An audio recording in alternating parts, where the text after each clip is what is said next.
President Botstein is invited up to oppose the motion. Today's debate is an experience in déjà vu. We've heard the same refrains before: too many bad, different, new immigrants, as opposed to fewer good, old-style immigrants, that we can't afford immigration altogether. Is this any different from the predictions of doom expressed by, yes, Ben Franklin about Germans in Pennsylvania, Republicans in 1896 who wanted a literacy test, Henry Cabot Lodge's derision of Italians as worse than the Irish, and the misguided Immigration Commission of 1911, when immigration reached an all-time high, which predicted that new immigrants would either compete for jobs or ruin the fabric of America? They were wrong. So why are today's naysayers, with the same arguments, suddenly right? Immigration in our past had been more statistically significant than it is now. Almost 15% of the population in 1910 was foreign-born. Today, only 8% is. Since the first census in 1790, the percent of immigrants has been unusually high, and America flourished economically and culturally, and there are only 1 million immigrants coming in a year, not 2. Today's immigrants won't behave any differently from our forefathers and foremothers. A century ago, there were public and private schools in the rural Midwest teaching only German, yet by the second and third generation, English triumphed. Second-generation Spanish speakers in Florida are showing the same pattern: loss of ancestral language toward proficiency in English. Even intermarriage rates show their classic upward trend. All previous generations of immigrants and their children had high rates of school dropout, illness, poverty, and crime. We were warned that the masses of foreigners on the Lower East Side would never enter the mainstream and would corrupt American mores. And yet the transition to the middle class took place. So too today. Just look at the Korean grocery markets in New York. Do our opponents really believe that our global economy, with its ease and speed of travel, that we can stop immigration? We get 19 million visitors a year. Even Britain, a more homogeneous and traditional island culture, has an immigration problem. Sealing the borders is a pipe dream. So the question is rather how we can manage immigration better, simplify it, encourage legal rather than illegal immigration. We are not the French and not the Japanese. Our culture, like our language, is the evolving consequence of sustained immigration. Our opponents, proud conservatives, seem to favor free trade and markets without regulation for everything but people. Why should we not be able to hire the best engineer from anywhere, just as we're free to buy the best TV set, even if it's foreign? Look how much American science industry and our universities profited from the intellectual migration of the 1930s. The poor from over the Mexican border come because they will work where and when others won't. Sure, immigrants cost money, but they also fill jobs, and they fuel the economy. The Zoe Baird problem is a matter of demand. We should encourage skilled immigration, regulate unskilled immigration according to demand, and preserve America as a refuge from political and religious persecution. Immigration will remain the unique factor behind America's greatness as a competitive and different nation, not characterized by a rigid, jingoist, and racist view of itself.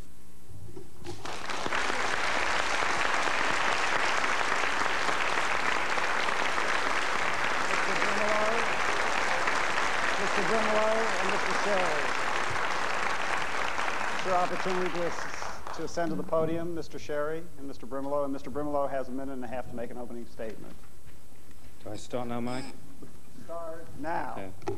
Well, ladies and gentlemen, I want to start off by saying that I'm here courtesy of my wife and Dr. James Sussman, who is delivering her, Dr. John Sussman, who is delivering her baby right about now.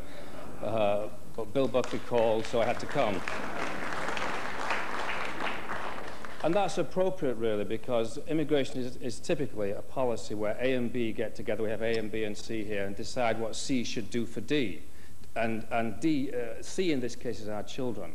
Our children have been asked to decide, have been asked to handle the consequence of these decisions which have been made now. Immigration is out of control, both illegal immigration and legal immigration. Legal immigration because of the peculiar workings of the 1965 Act. We must never forget that this is a policy, a government policy, and it works in very paradoxical ways.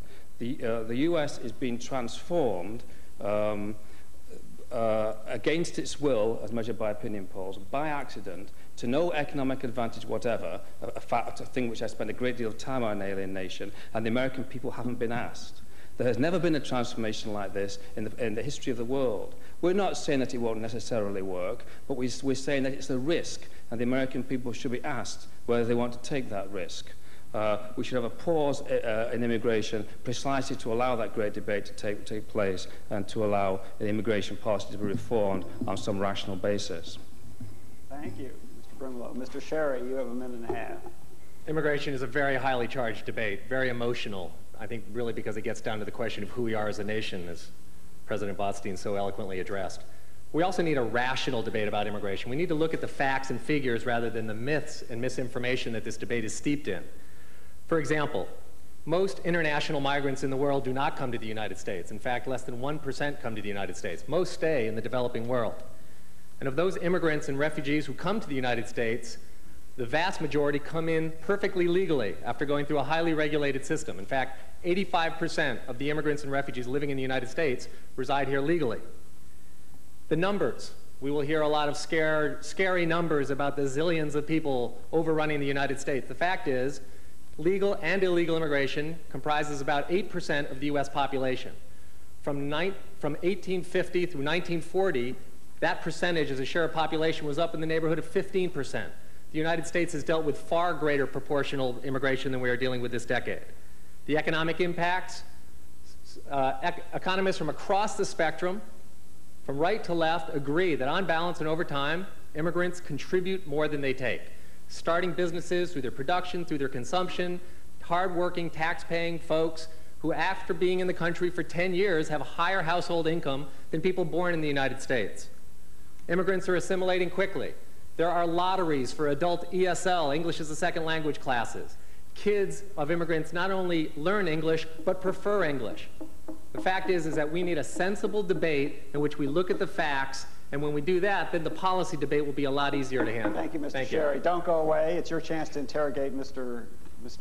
Brimelow. Mr. Brimelow, in your book, Alien Nation, you make the statement that race is destiny. Can you explain what you mean by that? Yes, I didn't make that statement, Frank, as you perfectly well know, because we've been through this many times before. What I said was, race is destiny in American politics. And that goes to a difference between American politics and European politics. European politics, political allegiance is determined by class. In American politics, political allegiance is determined by race and ethnicity. And what that means is that where you alter the ethnic balance of the country, you are in effect altering its political future. I mean, there is no way that Jesse Jackson is going to be elected president of this country unless the Rainbow Coalition grows to the point where it can basically, putting it crudely, outvote the whites. And of course, with the policy that you recommend, that is going to happen. Well, what about the fact that the largest proportional growth of immigration is coming from Asia? And in fact, the Asian community is very supportive of the Republican Party. In fact, most foreign-born Asians vote more Asian-born immigrants vote Republican than Democrats. So how can you say that race is destiny in American politics?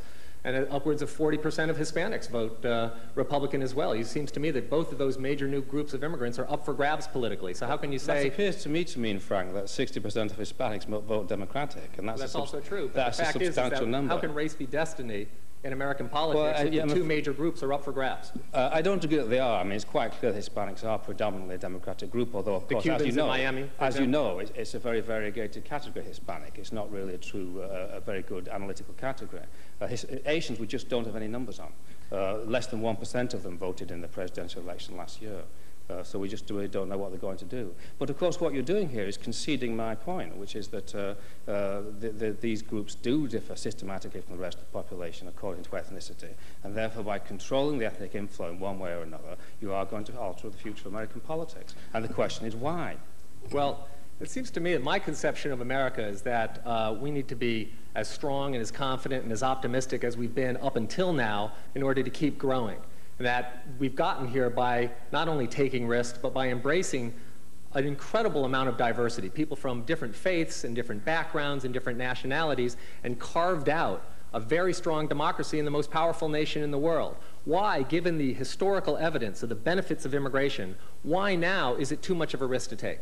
What's characterized American immigration in the past is not continuous. There are pauses. Some of these pauses extend for a very long time. In the middle of this century, there's a pause of 40 years. After the Revolution, there was a pause of 50 years. When Ben Franklin complained about Germans, the German immigration collapsed, and it didn't resume again for nearly 100 years. Those pauses are essential to the process of assimilation. No pauses are in sight now, naturally, because of the demographic structure of the Third World. One will have to be legislated, as it was in the 1920s. In your book, you mention that we are attracting most immigrants from the Third World, that they are, quote, visible minorities, that INS waiting rooms look like New York subways, and that you seem to be disturbed by the skin color of immigrants rather than the content of their character. And I was wondering if you could respond to that. I've said repeatedly in the book, I don't know if I have to tattoo it on my head, that I'm confident that the American assimilative mechanism can assimilate anybody. They could assimilate Martians here. But they can't do it without a pause. It also helps if the Martians are skilled. And one of the key criticisms of the 1965 Immigration Act is that it skewed the skill levels downwards, so that for the first time we see an immigrant inflow which is less skilled than the American native-born on average, which in turn is why immigrants are 9% on welfare, as opposed to Americans, native-born Americans 7%, and native-born American whites 5%. Well, as in your book, you seem to settle for distortions of the fact. As you would know very well, that is only half the story. We are attracting some unskilled immigrants, and we are attracting a tremendous number of skilled immigrants. 40% of the engineers in Silicon Valley, one of the most high-growth areas in the United States, are foreign-born. Many, many small businesses, which is the engine of growth in this country, are immigrant entrepreneurs. Many of the foreign trade and export-oriented industries that are such a motor. Is this a question, Frank? Yes, it is.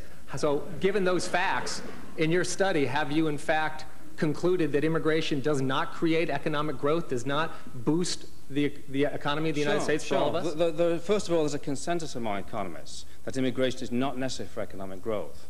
It does nothing that Americans couldn't do for themselves by other institutional means.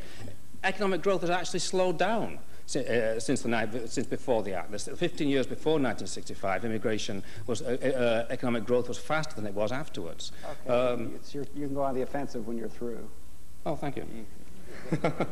The best estimate of the economic advantage of immigration, the benefit of immigration to the native-born, is by Professor George Boas at UC San Diego, who wrote the review article in the Journal of Economic Literature last year. And his estimate is that the benefit to the native-born right now is about 0.1% of GDP. It's actually wiped out by the welfare loss, which he estimates at about $15 billion.